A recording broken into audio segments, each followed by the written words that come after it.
All right, let's talk about navigating the world of EU academic funding. It can feel complicated, but today we're going to demystify one of the biggest opportunities out there, the Erasmus Plus program. If your university is serious about building global partnerships, you're going to want to stick around for this.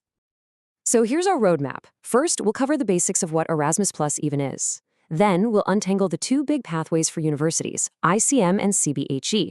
We'll do a deep dive into CBHE, which is really interesting.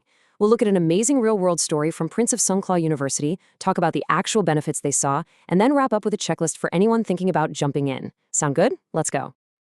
Okay, first things first, what in the world is the Erasmus Plus program? Before we get into all the nitty-gritty details, we've got to understand the big picture behind this massive EU initiative. At its heart, Erasmus Plus is the EU's giant program for supporting, well, almost everything. We're talking education, training, youth, and even sports. It's this huge, multi-year commitment. This phase goes all the way to 2027, and its whole purpose is to spark international cooperation by funding projects, scholarships, and exchanges. It's really all about building bridges between countries and institutions. Now, for a university, there are a few different ways in. You might have heard of the Erasmus Mundus Joint Masters, which is fantastic for students. But for institutional collaboration, for building partnerships, the two big ones you really need to understand are international credit mobility, or ICM, and capacity building in higher education, which everyone just calls CBHE. This is where the partnership magic really happens. And right here, this is where a lot of the confusion comes from. ICM and CBHE. They sound kind of similar, but trust me, they are built for two completely different goals. So let's break down the differences right now. This table really lays it all out. Just look at the main goal. ICM is all about short-term individual exchanges. Think mobility. It funds students and staff. CBHE, that's about long-term institutional development. It funds the university as a whole. So the focus for ICM is on an individual earning credits abroad.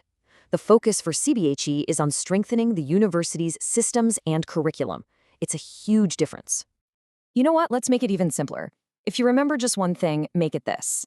ICM is about moving people. It's about individual mobility. CBHE is about growing your institution. It's about projects that make the entire university stronger and more competitive on the world stage. People versus the institution. Simple as that. Okay.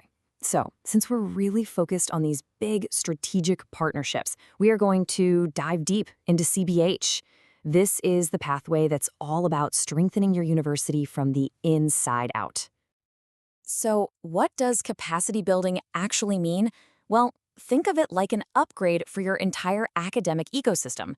It's a program designed to boost the capabilities of your institution, your staff, and by extension, your students, all at the same time.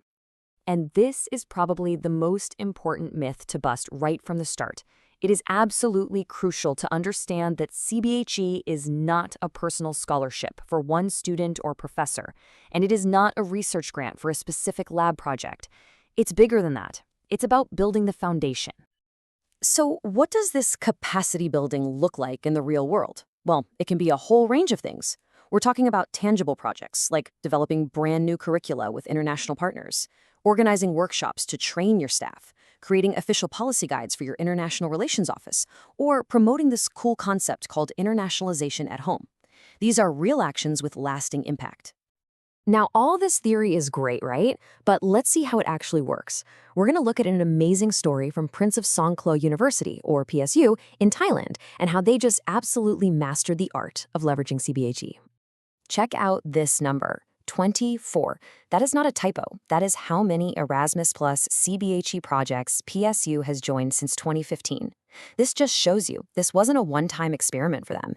This was a dedicated, long-term strategy, and it says everything about their commitment to being a global player. So let's look at one project, Marco Polo.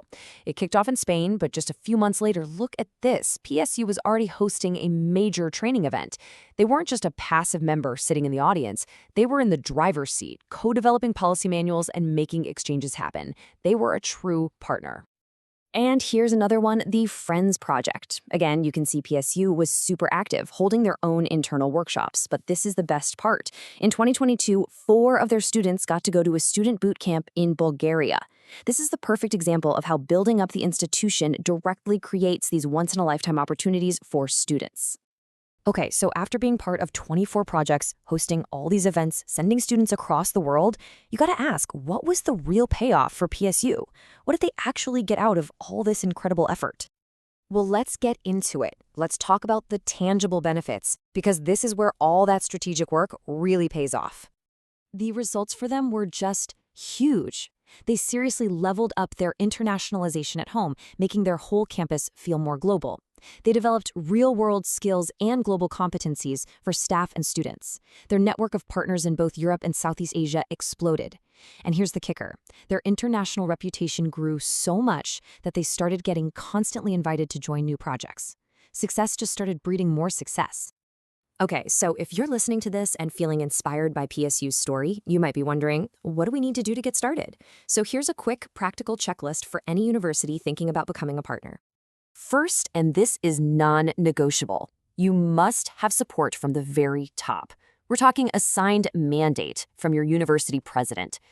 Second, you have to do your homework. Really dig in and understand every single task you're signing up for and what they call work packages. Third, remember this is a formal agreement with rules you have to follow. And finally, think about the long game from day one. Plan for how the project's impact will last, and start sharing your results right away. So what's the big takeaway here? It's that this kind of deep, game-changing global collaboration isn't just some nice idea. It's totally within reach through programs like Erasmus+, CBHE. PSU's story shows that with a clear strategy, the results can be absolutely incredible. Which really just leaves one final question for you to think about. What is your institution's next step? Thanks for tuning in.